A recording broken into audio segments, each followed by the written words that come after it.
Welcome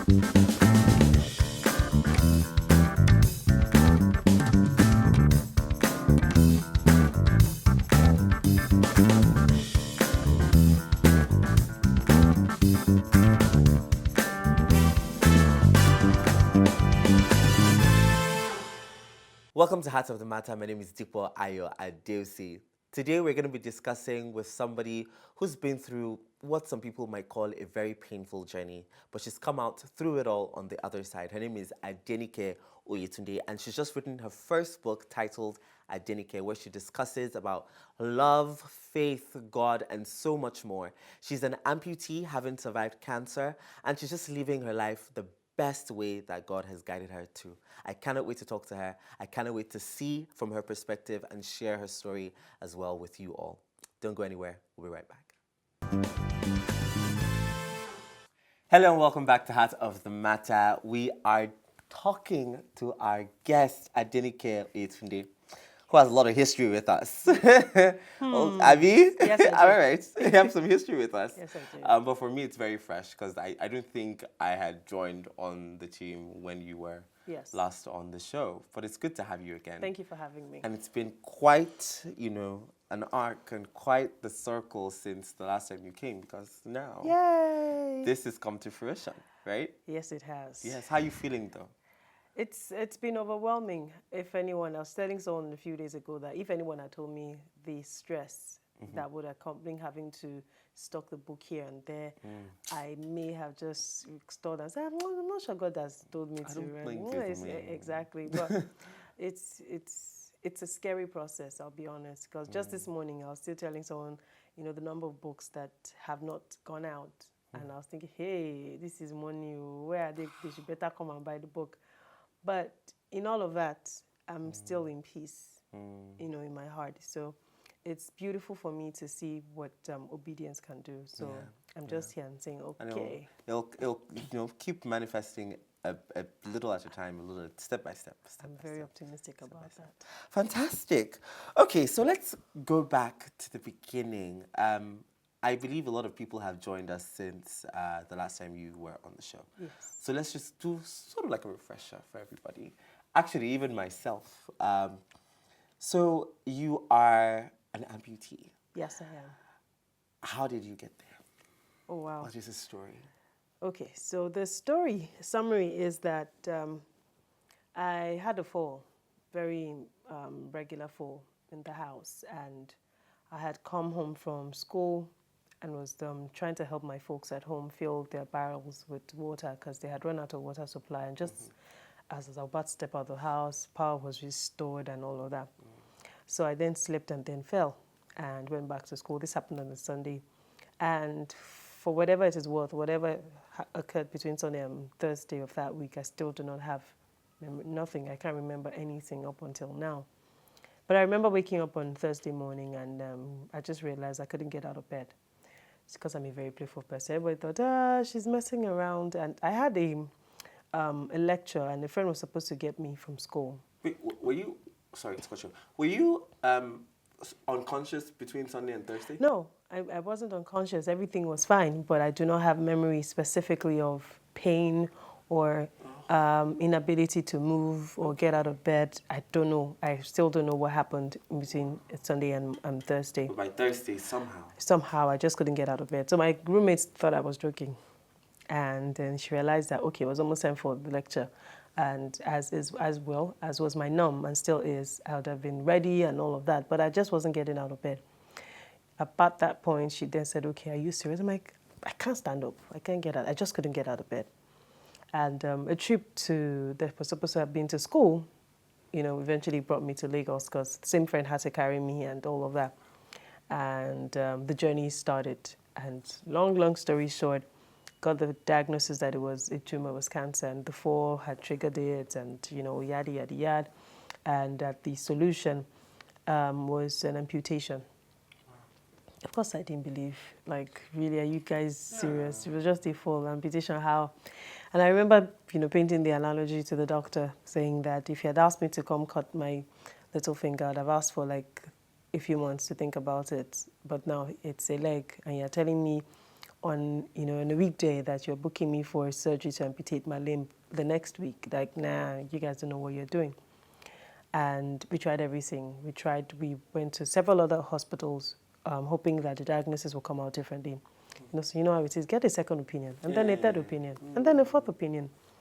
And every single one of it was saying same thing, osteogenic sarcoma. But I never believed it. I just never believed it was sarcoma. I'm like, I had never heard about cancer. I'd heard about it, but I never understood what cancer was. I had never seen a person living with disability in Nigeria prior to my experience. Never. And I'm being honest.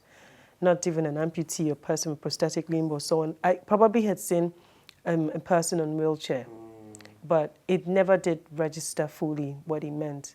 So having to conceptualize this new reality was really tough, and I just figured, nah, they clearly don't know what they're doing.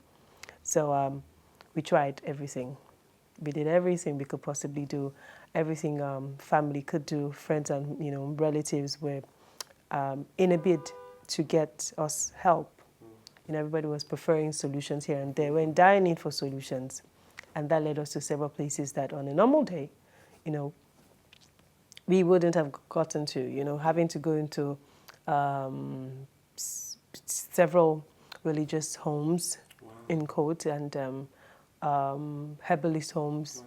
Were you Christian at the time? Oh, yeah, I was. I'd always been a Christian since I was younger, and my journey with Jesus, started when I was a teenager. Yeah. And I already knew what it was, but at that point in time, it just, okay, this person says, let's go. Yeah, okay, let's go. And we did that for a bit. They tried medical. Everybody said, oh, it was a swelling, because it started to swell. And somehow someone sold us the idea that from the swelling, and then it would start to compress, and then it would shrink. So you just have to keep taking and taking. So I was just taking toxins in a bid to just, it's very interesting because in me were toxins. My the cells were just growing abnormally. And in a bid to break it down, I was ingesting more. So it just didn't make any sense. None. And at the point where we were about to get our hands, in my opinion, into the darkest of the darkest, I said, okay, you guys, hold up. Because at that point, someone had told us as a family that my mom had to carry a sacrifice, and my mom was ready. She didn't even, when they say, let me think about it. Was like, let's go. What? Let's do this. She was like, let's do it now. When? What would I go with? What is required? And when I saw her, I knew that we were in more trouble than we possibly knew we were in. And it was time to just cut off all ties. I'm thankful that both my parents listened at that point, because I just said, you know what, you guys, let's go home. So nobody fought, nobody revolted. I suspect that they probably thought I wanted us to go back home to think about it, and then we'll come back together as a family and say, hey, let's do it, we're ready, and all of that.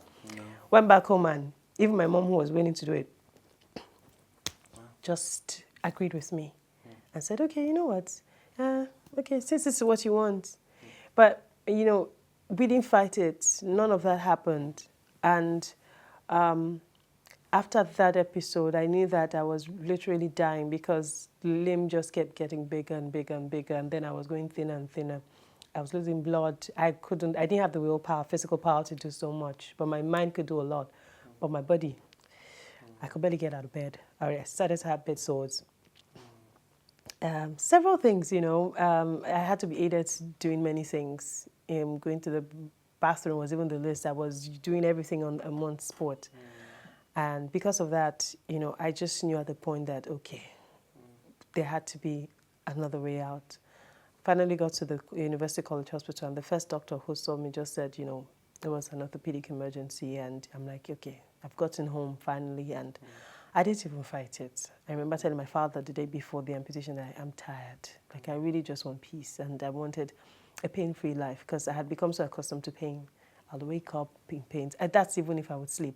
If I would sleep, I'll probably sleep maybe 2 hours or 3 hours. I'll be so excited. Yeah, I slept for 3 hours today, because there was always pain. I was in so much pain. The medication was no longer working, because I had gotten so accustomed, and they kept adding different types. Okay, use this one. This one is stronger than that one.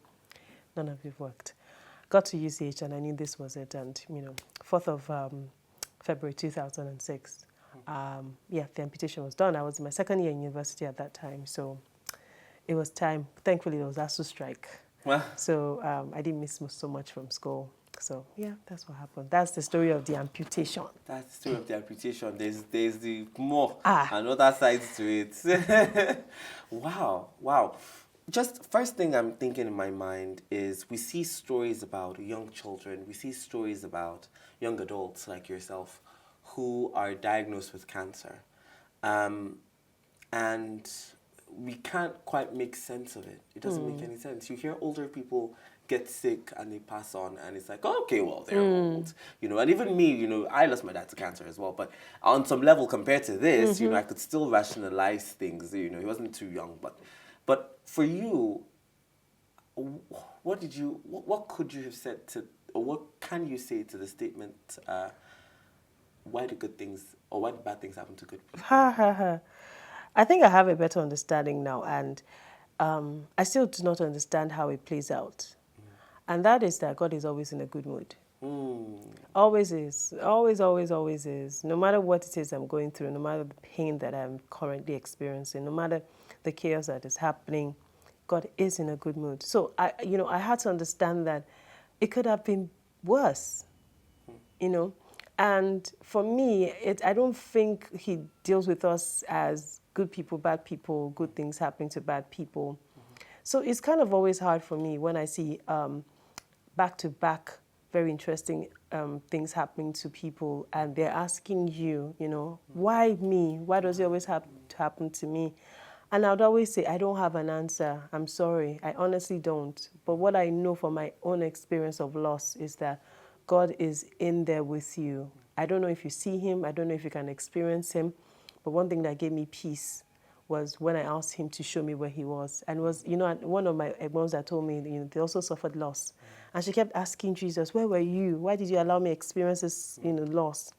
And he literally took her on a path of revelation and showed her on the day of the loss where he was. Guess what he was doing to her? He was holding her hands. And it kind of gave her a lot of peace. So when she shared her experience with me, I didn't know whether I wanted that kind of experience. And I just had to say, you know what, just make a tailored for me experience where I understand where you were. And till I didn't get a revelation where I saw him holding me and all of that. But a strong feeling in my heart that filled me and, made me understand that of a truth, God was with me. Could have spread to my lungs. It could have spread to my heart, my kidneys, but it just stayed confined to that. Yeah, to that. And that in itself is a proof that God indeed is always in a good mood. I love it. God is always in a good mood. All right, I have so much more to ask you, but we'll go on a quick break. When we come back, we'll talk a bit more. Don't go anywhere. So falling, like saying, bro, you're falling. Wow, you're falling. This guy, you are actually falling down, oh. This stuff that you see on TV is happening to you. God is real. Who are you? Why are you black? Welcome to the heart of the matter. The whole world was looking for me. She called me, she's like, oh my God, Ines, it's God that brought you back. And I just dropped to the floor. I'm going to dive right into the heart of the matter. What are your thoughts on Canada? My thoughts on Canada? Yeah. Real random. I'm really so excited today. Just a tad. Very passionate about leveling the playing field. Listening is not the only aspect of communication. I believe that the solution is from the bottom up. If you don't talk now, you talk later. His glory, His glory. So let's break it down. You can advertise your businesses, brands, and events on the Heart of the Matter. For more information, please send an email to hotmpr@gmail.com. Welcome back. You're still watching Heart of the Matter, and I'm still discussing here with this lady, Adenike Oyetunde, just completely taking me on this amazing journey. I want us to get to your amazing book, and it was a gorgeous launch, by the way. If there's anything I got from the launch, it was that you have a strong community of people who love and support you. I absolutely It took a while to accept that reality. But that particular day, God actually did tell me that this is not even a quarter of the people that Oh no. are ready Oh no, I truly believe to that. support. I'm like, okay. So bigger things are coming. Amen. But before we get there, really quickly, I want to touch on one last part of your story that has to do with the recovery journey. And I think a lot of people don't understand that it doesn't end with, okay, your limb was amputated and so, you got cancer free. It's not just that, it's, okay, now she's got one limb from two limbs and she has to learn life a completely new way. How was that journey? It's a daily journey, and I'd always say that it's a long haul. Now, one of the most dangerous things to do on this type of journey is to just believe that, I got it, and just, hey, grrr, you'll crash. Which is why I'd always say, just take it one day at a time. The days you wake up and you be so energetic, you would take over the world. You will climb everything. The days you wake up and you can barely move a finger.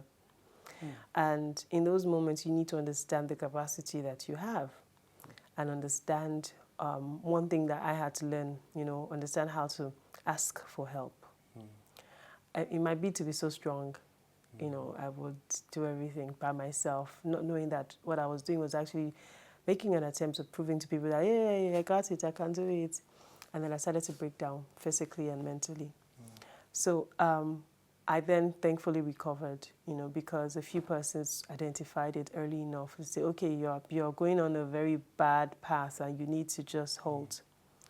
And when that happened, I then understood that it was necessary for me to take it a step at a time, because it happened when I was 20. So imagine if I rushed and then I turned 25. It's such a long, I have such a long, time on earth. I was going to finish school, probably go back again, do another school, start work, get a career, get into relationship, get married, have kids, see my kids grow up, of course. University, have grandkids. And if I would rush that process, I would not be available to see any of those. And it's not even about my physical absence, it's more about my mental state. So it's a learning curve for me, and it's a one day at a time process. You wake up and you want to wear a prosthetic limb, you wake up, you don't even want to see it. You have to learn how to drive again. You have to learn how to swim, how to walk, where to go to, how to write wheelchair on your ticket, your air ticket, because everybody's wondering, and you're wondering, I never knew I was going to have to need a wheelchair. But now you're like, okay, well, please, you people, it's time for me to buy a wheelchair, because you need to own a wheelchair as a person living with an amputee. There will come a time, you can't go to a Disney World and think you want to go with crutches. You just pass out. You just ride wheelchair. And even when you don't have anyone to assist you, in places like that, they're there to assist you. So imagine if you're fighting it. I don't need this in Jesus' name. You would just break down. I'm telling you. So it's one step and one day at a time. Learning things, within your capacity, knowing the things that you don't have the power for. And if you're blessed enough to have support people around you, otherwise you can learn to build them. Be intentional about wanting them, and they will come. Wow. Yeah. I know a little bit about you to know that you believe in supernatural. It's one of your vibes, right? So at any point, did you ever think that, God, how far this leg? Wow. Why can't we do another? As I told my friend last year, and I was saying that I recently was asking, but we could have just continued with this, you can do it, hope vibe, without having to have lost, my limb. And this amazing friend said, you know what, let's do this exercise. And then we get notepads, and okay, that's right. Everybody you think you can remember all your life. And we literally did call the Holy Spirit to the meeting. You know what, take us down memory lane. Flash, all the people you met. Write down the number of people you think that if this had happened to would have been able to handle it very well. And very honestly, I couldn't write anyone. Because I then realized that everyone has their strength. And because I've been exposed to the measure of their weakness, I understand the capacity that lie on the inside of them. And I don't think any one of them would have been able to. So it just felt to me like, okay, you know what? Sounds cliche, but sometimes you just leave what is seeming the hardest battles for your strongest soldiers. Okay, so, and then I got up mentally and I just said, that's it. There are days I miss my right leg. Very honestly, I'm like, you know what, you guys, I just missed my right leg. And in those moments, I've also learned to be honest about it. You know, before I just, I can't say it before people start thinking I'm depressed. No, that I say I miss it doesn't mean I'm depressed. I'm just saying something. And for that one reason, the Holy Spirit has been able to help me understand that it's still a journey where I'm okay to chatting with Him when I fall into those moods. But one of the most beautiful things with the Holy Spirit and my relationship with Him on this journey is He knows when to snap me out. That's it. You stayed here too long. Okay, let's stand up and let's go. Exactly. When I realize that I'm fighting it and I don't want to get up, guess what I do? I call someone. I go see a movie. I like food. I go and take ice cream. I do something that just gets me out of it because I've learned to guard my peace and be very intentional about it. And the things that trigger me, I already know. So once I see the triggers, I'm already exiting that space, mentally or physically. If it's a space, I'm already exiting. All the many questions, all these unnecessary conversations that people have that help you trigger all these questions that are very unnecessary for my mental health. I just, you guys, see you later, or, you know, we'll talk on the phone or stuff like that. And that has helped me.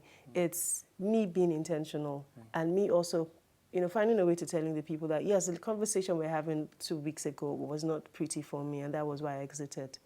And is it okay for us to not talk about these kind of things when we're together?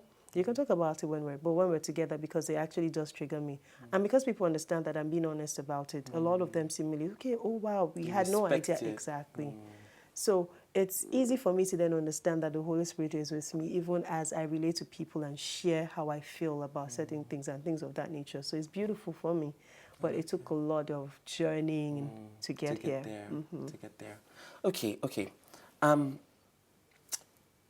There's one more question, but let's talk about the book.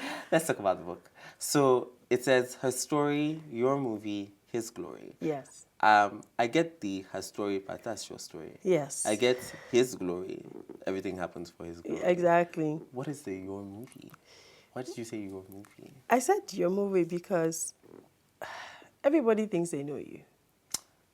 So you get to watch the actual thing. So I'm taking you on a journey into what my reality really is.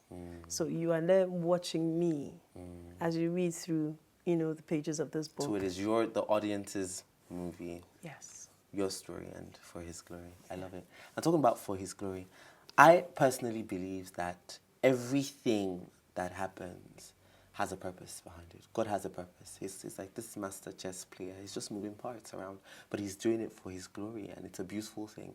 The only difference is that some of us, when we go through certain things, we don't know what that purpose was or why he made that move on the chessboard, but it was for, you know, because it's intentional. It's intentional, God. Have you ever asked him what the purpose was with this? Oh, yeah. You know, I mentioned earlier how I asked a friend, couldn't we have just done this? You can do it, there's hope story without having to lose a limb. And I don't think it could have worked. I don't think so. I'd also earlier on asked, what if we had funding? Could I have been able to salvage the limb if I had the funds to travel out of the country? Just maybe. But because it never happened, can we move on? You know? And for that one reason, I'm saying, God, it sounds cliche, and I rarely say when people are going through pain that, oh, God has a story and a purpose in it. I think that it's an evolution that happens for people.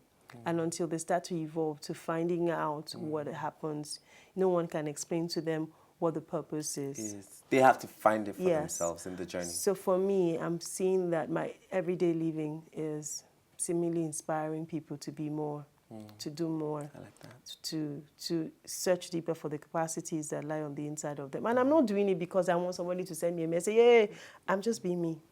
I'm just living my life. I want to climb Ulumo Rock. I'm going, hey, let's go to Ulumo Rock and all of that. And it is those moments that humble me and say, oh my God, oh wow, there's really a purpose in this after all. So I'm still finding more purposes because with him, I see that it evolves with time. And it's beautiful. I like that. All right. So, Adenike, talking about relationships.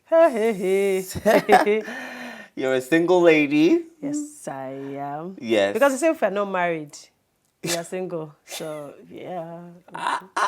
Okay, it's okay. Don't worry. I won't enter there. I won't enter there. Let me not enter there. Let me just let you breathe.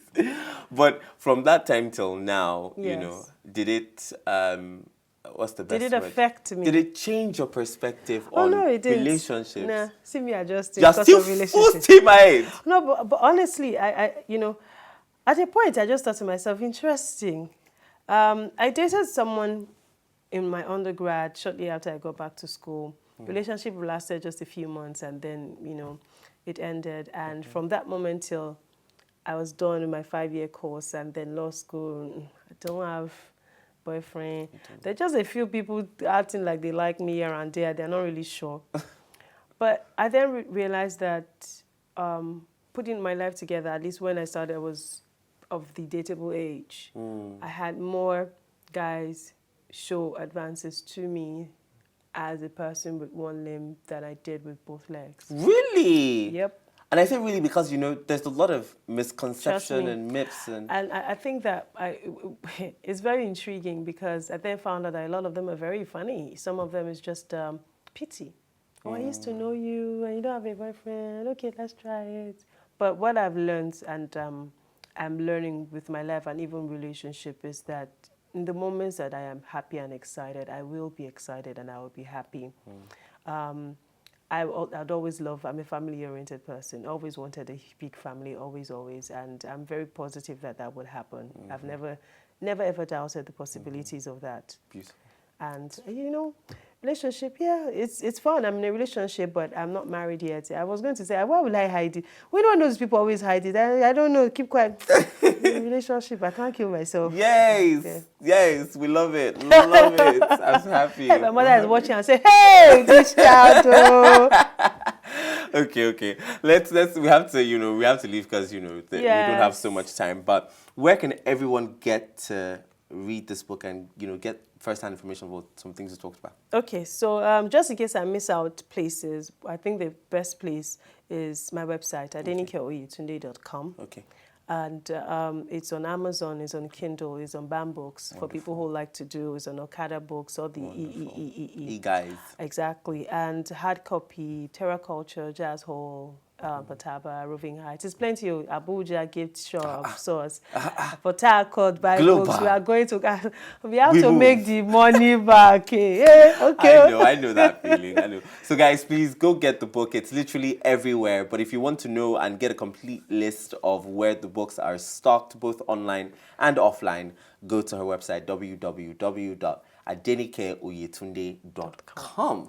And really quickly, last thing before we go, Yes. Amputees United. Yes, so basically, Amputees United was from a place of personal experience. So it's just to create a safe haven for persons like myself, newly acquired congenital matters, people who have lived with this form of disability, and just to say, let's come together and just have a voice.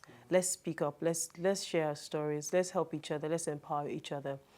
We do not provide prosthetic limbs. I always throw that out because, we don't provide prosthetic limbs, but we sometimes link people up with, If you want with non-profits that also assist, whether they're going to subsidize it, whether they're going to do it in its entirety. We do that. And we're basically just here to hold each other's hands. Sometimes you don't feel like people connect to your story because they are not living that experience. But when you see someone who's 3-year-old and is an amputee and you're wondering, this child doesn't even understand the reality, and then you meet an 80-something-year-old who's been amputated since the 80s in Lagos, Nigeria, and wonder, how did you do it? How did you survive? So that's what basically Amputees United is about. Well, on social media, on Instagram, Amputees United, and on Twitter, _Amputees United, and to emails, amputeesunitedinitiative@gmail.com. Fantastic. Thank you so much, Adenike. Thank you so much. It's been the best time. Thank you. In summary, I'm going to say that the book isn't just about being an amputee. So much more. It's about your life. It's, love, faith, God, vulnerability, parenting. I like that. Parenting. Buy the book. Yeah, definitely. All right, thank you so much, Adenike. It's been a pleasure. Thank you so much for having me. All right, guys, that's all we have for this episode, but you can definitely follow us on all our social media platforms, on Instagram and on Facebook. We are HOTMTV, And on YouTube, we are HOTM channel. Until next time, have a wonderful rest of your week. Bye-bye.